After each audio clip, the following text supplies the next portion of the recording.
நீங்க எல்லாம் நினைப்பீங்க ஸ்டாலின் நம்பர் 1 முதலமைச்சர்னு. நம்பர் 1 முதலமைச்சர்ங்கிறது நம்மள ஆட்சி செய்யற நிர்வாகத்துல இல்ல, அந்த பையன் கடன் வாங்கி வச்சிருக்கான். 1952ல இந்தியாவுக்கு முதல் தேர்தல் நடக்குது. 52ல இருந்து 2021 வரைக்கும் எவ்வளவு? 1952ல இருந்து 2021 வரைக்கும் தமிழ்நாடு அரசாங்கம் மொத்தமாக வாங்கிய கடன் 4.5 லட்சம் கோடி. எவ்வளவு? 52ல இருந்து 2021 வரைக்கும் தமிழக அரசு மொத்தமாக வாங்கிய கடன் 4 லட்சம் கோடி. 2021ல இருந்து 2025 வரைக்கும் இந்த திமுக அரசு, இந்த திருட்டு திமுக அரசு தமிழ்நாடு மக்களின் பேரை சொல்லி வாங்கிய கடன் அளவு 4 லட்சம் கோடியா? 4 வருஷத்துல 4 லட்சம் கோடி வாங்கியிருக்கான். எதுக்கு? ரோடு போடவா? கரண்ட் கொடுக்கவா? தண்ணி கனெக்ஷன் கொடுக்கவா? எதுக்கு எதுக்கு வாங்கியிருக்கான்? அடுத்த முறை திருப்பூர் எம்பி சுப்ராயன் வரும்போது கழுத்துல துண்டை போட்டு இந்த கேள்வி கேட்கிறீங்க. 4 லட்சம் கோடி ரூபாய் என்னத்தையா பண்ணீங்க? என்ன பண்ணீங்க? என்னவா இருக்கு? என்னவா இருக்கு? நான் போன முறை நாகப்பட்டினத்துல எம்பி தேர்தலில் போட்டிட்டேங்க. அந்த நாகப்பட்டினம் நாடாளுமன்ற தொகுதிக்குள்ள திருவாரூர் வரும். திருவாரூர் தெரியும்ல? திருவாரூர் தான் ஐயா கருணாநிதி பிறந்து வளர்ந்த ஊரு. அந்த திருவாரூர்ல அந்த பிள்ளைக படிக்கிறதுக்கு அரசு மேல்நிலை பள்ளி ஒண்ணு கூட இல்ல. ஒண்ணு கூட இல்ல. உங்க சொந்தக்காரங்க யாராவது திருவாரூர்ல, திருத்துறைப்பூண்டில, நாகப்பட்டினத்துல இருந்தா கேட்டு பாருங்க. திருவாரூர்ல இத்தனைக்கும் அந்த ஆள் 2 முறை எம்எல்ஏ இருந்திருக்காரு. 1,05,000 ரூபாய் மாசத்துக்கு தண்ட சம்பளம் வாங்கி திருவாரூர் சட்டமன்ற தொகுதியின் எம்எல்ஏ இருந்தவர் கருணாநிதி. ஒரு அரசு மேல்நிலை பள்ளியோட துவக்க வக்கற்ற அந்த கருணாநிதிக்கு எதுக்கு அந்த ஆள் பேர்ல பல்கலைக்கழகம் திறக்கிறீங்க? எதுக்கு திறக்கிற? எதுக்கு திறக்கிற? என் மக்களுடைய வரி பணம் 1,05,000 ரூபாய் தண்டத்துக்கு சம்பளம் வாங்கிட்டு 6 மாசத்துக்கு ஒருக்கா சக்கர நாற்காலியில போய் சட்டமன்றத்துல கையெழுத்து போட்டுட்டு ஒரு வேலை செய்யல. செத்ததுக்கு அப்புறம் உனக்கு பல்கலைக்கழகம் அப்பன விட்டுருமா? பேனா சிலைக்கே வச்சா நான் வந்த உடப்பன் சொன்ன கட்சி நாம் தமிழர் கட்சி. நீ பல்கலைக்கழகம் அப்பன விட்டுருமா? தமிழ்நாட்டு மக்களை கொள்ளையடிச்சு உண்டு கொளுத்து தவிர வேற உழைப்பாளர் அவன் தான் உழைப்பாளரு. ட்ரெயின்ல வித்தோட்டுல வந்துட்டு 30,000 கோடிக்கு அதிபதியா இருக்கானா அவன் எவ்வளவு பெரிய உழைப்பாளையா இருந்திருப்பான். ஆனா நாம தான் ஏமாளி. நாம தான் ஏமாளி. ஒன்ன புரிஞ்சுக்கோங்க. இந்த திமுகவை கருவறுக்காம தமிழ்நாட்டுல நல்லதே நடக்காது. நல்லதே நடக்காது. திமுகவை ஒழிக்காமல் நல்லதே நடக்காது. ஒன்னே ஒண்ணுதான்.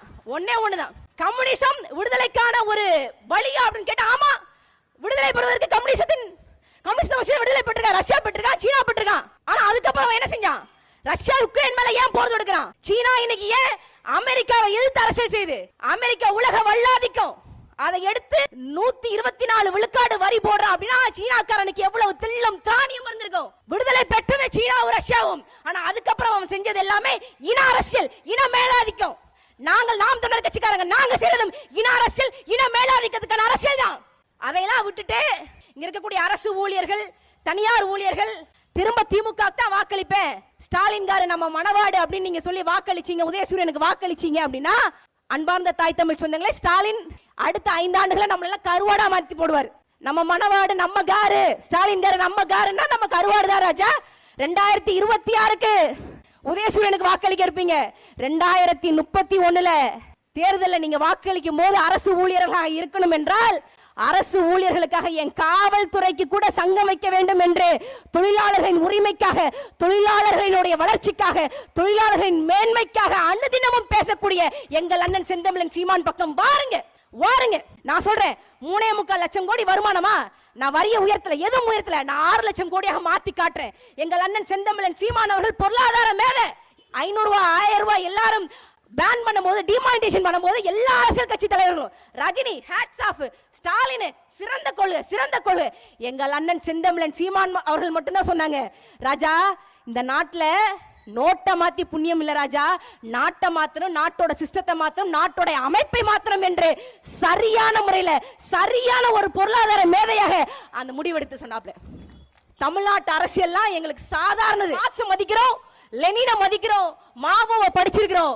அதனால சொல்றோம், மார்க்சுக்கும் மார்க்சியத்துக்கும் கம்யூனிசத்துக்கும் தற்போது இருக்கக்கூடிய இந்திய கம்யூனிஸ்டுக்கும் மார்க்சிஸ்ட் கம்யூனிஸ்டுக்கும் 1% கூட சம்பந்தம் இல்லை. 1% கூட சம்பந்தம் இல்லை. இப்போ என் கையில் இருக்கிறது அசோசியேஷன் ஆஃப் டெமோக்ராட்டிக் ரிஃபார்ம்ஸ், அந்த அமைப்பினுடைய தகவல். இதுல மார்க்சிஸ்ட் கம்யூனிஸ்ட் கட்சி 200 பேர்கிட்ட கட்சி நிதி வாங்கின தகவல் இருக்கு.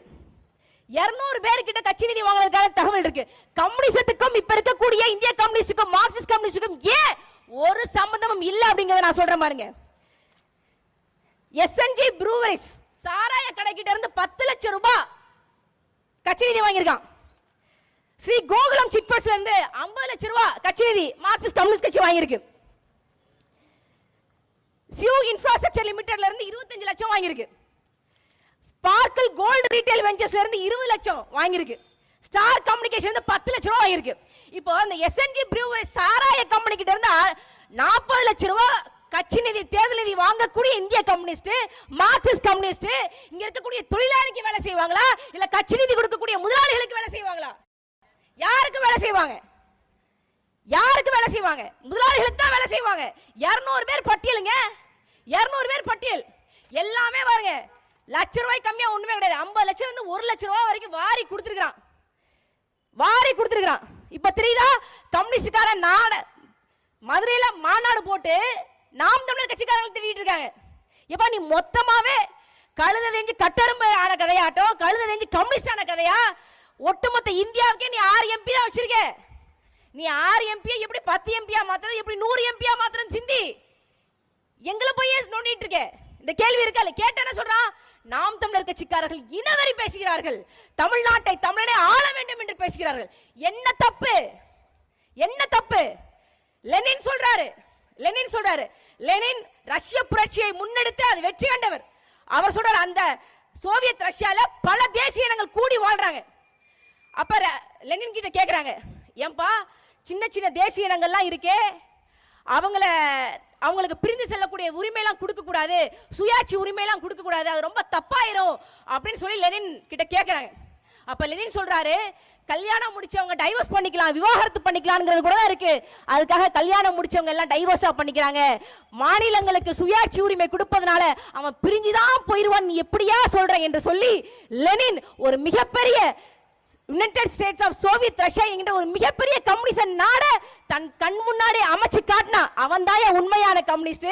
அந்த லெனினிசத்தை, அந்த லெனின் சொன்ன சோசியலிசத்தை நாம் தமிழர் கட்சிக்காரங்க நாங்க ஏத்துக்கிறோம், நாங்க ஏத்துக்கிறோம். நாங்க கேட்கறது மாநில சுயாட்சி தான், நாங்க கேட்கறது மாநில சுயாட்சி தான். இதை எப்படி நீங்க தவறுன்னு சொல்லுவீங்க? எப்படி தவறுன்னு சொல்லுவீங்க? சீனால இருக்கக்கூடிய மாவோ கேட்கிறாரு, எவ்வளவோ தேசிய இனங்கள் இருக்கு, எல்லாரும் சேர்ந்து கட்டமைக்கப்பட்டதா சீன நாடு.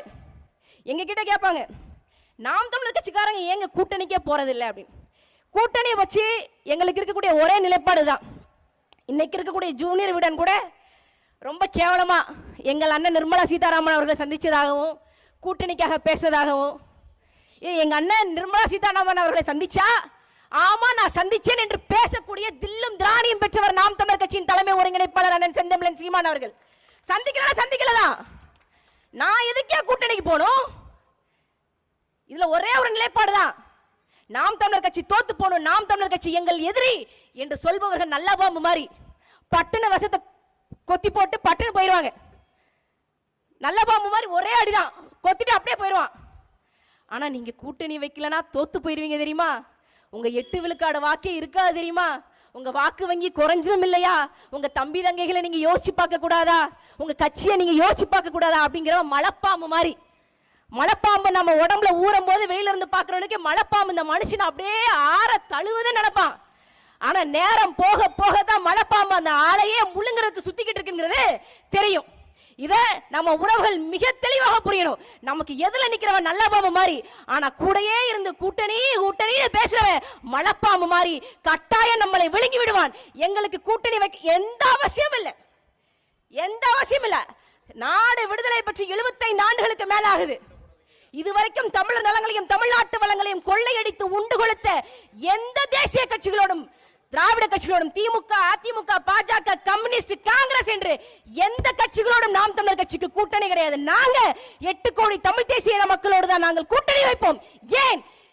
எங்கள் அண்ணன் என்றைக்கு சட்டமன்றத்தில் செந்தமிழன் சீமான் எனும் நான் என்று சொல்றாரோ அந்த வெற்றிக்கு அப்புறம் எங்களுக்கு என்ன செய்யணும் என்று தெரியும். நாங்கள் வெற்றி பெற்றால் என்ன செய்யணும் என்கின்ற தெளிவு எங்களிடம் இருக்கிறது. அதனால் எங்கள் அண்ணன் செந்தமிழன் சீமான் அவர்களுக்கும் சரி, அவருடைய தம்பி தங்கைகள் எங்களுக்கும் சரி, தோல்வியை கண்டு ஒரு துளி பயம் இல்லை, ஒரு துளி பயம் இல்லை, ஒரு துளி பயம் இல்லை. என் மக்களுக்கு ஆகச்சிறந்த ஒரு வாழ்க்கை, ஆகச்சிறந்த ஒரு பொருளாதாரத்தை, ஆகச்சிறந்த ஒரு சமூக முன்னேற்றத்தை கொடுப்பதற்காக பல ஆண்டுகளாக காத்துக் கொண்டிருக்கிறார் எங்கள் அண்ணன் செந்தமிழன் சீமான் அவர்கள். அவர்கள் கூட்டணிக்கு போகவே மாட்டார், போகவே மாட்டார், நிஜமா போக மாட்டார். உங்களுக்கு தெரியுமா, இது கம்யூனிஸ்ட்காரங்களோட ஊழல் மட்டும்தான். இவன் ஏன் திமுக கூட இன்னும் சுத்திக்கிட்டே இருக்கிறாங்கிறதுக்கான காரணம் உங்களுக்கு புரிஞ்சிருக்கும். மிக குறிப்பாக இங்க இருக்கக்கூடிய அரசு பணியாளர்களுக்கு நான் ஒன்று சொல்லிக்கிறேன். அதுவும் அரசு போக்குவரத்துக்காரங்க கிட்ட, அவங்க கிட்ட போய் நம்ம நாம் தமிழர் கட்சிக்காரங்களோட துண்டறிக்கை நம்ம எல்லாம் போய் கொடுத்தோம்னு வச்சுக்கோங்களேன், அதை எடுத்து அப்படி படிக்கணும்லங்க. இப்படி சரிங்க பார்க்கலாங்க அப்படிலாம் கிடையாது. கையில் ஒரு செயின் ஸ்டாப் பண்ணியிருப்பாங்க, செயின் ஸ்டாப் வாட்ச் போட்டிருப்பாங்க, இப்படி ஒரு குலுக்கு. நாங்களும் பரம்பரை திமுகங்க, நாங்கள் பாரம்பரியமாக உதயசூரியனுக்கு தான் வாக்களிப்போம், அதை தவிர வேறு எதுக்குமே வாக்களிக்க மாட்டோம்.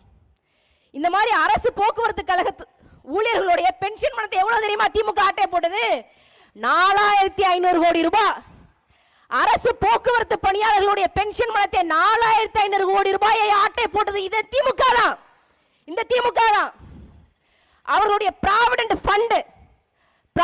ஃபண்ட் நிதியை 1500 கோடி ரூபாய் ஆட்டை போட்டது திமுக தான். இதை நான் சொல்லலப்பா, நாம் தமிழர் கட்சியிலிருந்து மாநில மகளிர் பாசறையை சேர்ந்த கார்த்திகாங்கிற பொண்ணு சொல்லு. சிஏஜி ரிப்போர்ட் கொடுத்திருக்காயா, சிஏஜி ரிப்போர்ட், இந்த ரிப்போர்ட் கொடுத்திருக்கான்.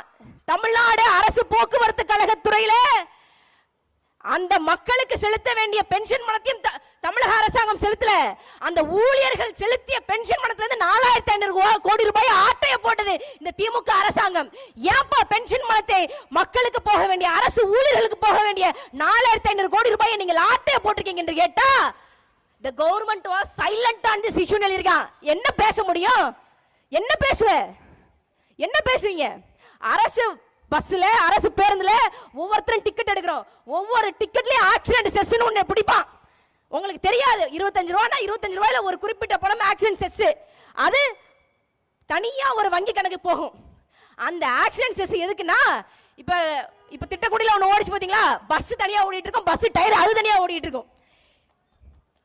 அரசு நிர்வாகம் அப்படித்தாங்க, திராவிட மாடலுங்க, திராவிட மாடல டயர் தனியா ஓடும், பஸ் தனியா ஓடும்.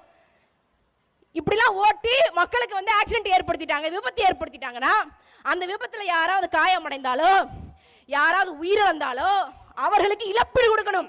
அதுக்காக தான் அந்த ஆக்சிடென்ட் செஸ் வச்சிருக்கான். அந்த ஆக்சிடென்ட் செஸ்ல இருந்து இந்த அரசாங்கம், இந்த திமுக அரசாங்கம், இந்த திராவிட மாடல் அரசாங்கம் 500 கோடி ரூபாய் அடிச்சிருக்கு. எவ்வளவு?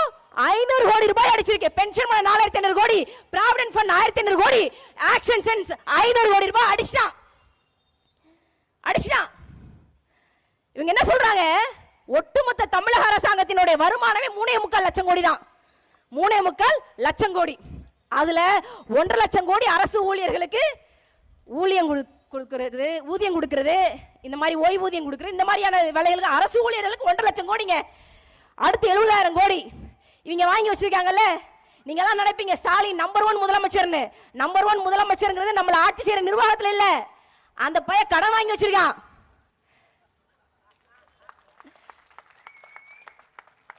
ஆட்சி அதிகாரத்தை மட்டும் கொடுங்க, ஆட்சி அதிகாரத்தை மட்டும் கொடுங்க. மக்களுக்கான உண்மையான அரசியலை பேசுறதுக்கு நாங்க இருக்கோம், உறுதியா இருக்கோம். தரமான கல்வி ப்ரீகேஜில இருந்து பிஎச்டி வரைக்கும், ஆரம்ப படிப்பு முதல் ஆராய்ச்சி படிப்பு வரைக்கும் அனைவருக்கும் தரமான கல்வி இலவசம் என்று சொல்றதை விட மிகப்பெரிய சோசியலிச கொள்கை எங்கேயா இருக்கு? தரமான கல்வி அனைவருக்கும் இலவசம். இதை தவிர ஒரு சோசியலிச கொள்கை என்ன இருக்கு? கன்னடாரா இருந்தாலும் சரி, தெலுங்கரா இருந்தாலும் சரி, மலையாளியா இருந்தாலும் சரி, உருது பேச இந்திக்காரனா இருந்தாலும் பரவாயில்ல, சின்ன காய்ச்சல் இருந்து பைபாஸ் சர்ஜரி வரைக்கும் உலகத்தரமான மருத்துவம் அனைத்து மக்களுக்கும் இலவசம் என்று சொல்லக்கூடிய ஒரே கட்சி நாம் தமிழர் கட்சி மட்டும்தான். அந்த கொள்கையை விட சிறந்த சோசியலிச கருத்து எங்க இருக்கு சொல்லுங்க? உண்மையிலே சோசியலிசம் வளரணும், கம்யூனிசம் வளரணும் அப்படின்னா இங்க இருக்கக்கூடிய கம்யூனிஸ்ட் தோழர்களுக்கு நான் சொல்லிக் கொள்வது ஒன்னே ஒண்ணுதான், நாம் தமிழர் கட்சி பக்கம் வந்துருங்க. உங்களை அவன் வாழ விட மாட்டான். ஆரிய பிராமணத்துவம் கதர் கட்டிட்டு வந்தா காங்கிரஸ், காவி கட்டிட்டு வந்தா ஆர்எஸ்எஸ் பிஜேபி. அதே ஆரிய பிராமணம் கதிர் அருவாள் சுத்தியலோட வந்துச்சுன்னா அதான் கம்யூனிசம், அதான் மார்க்சிசம். இதை புரிஞ்சுக்கோங்க.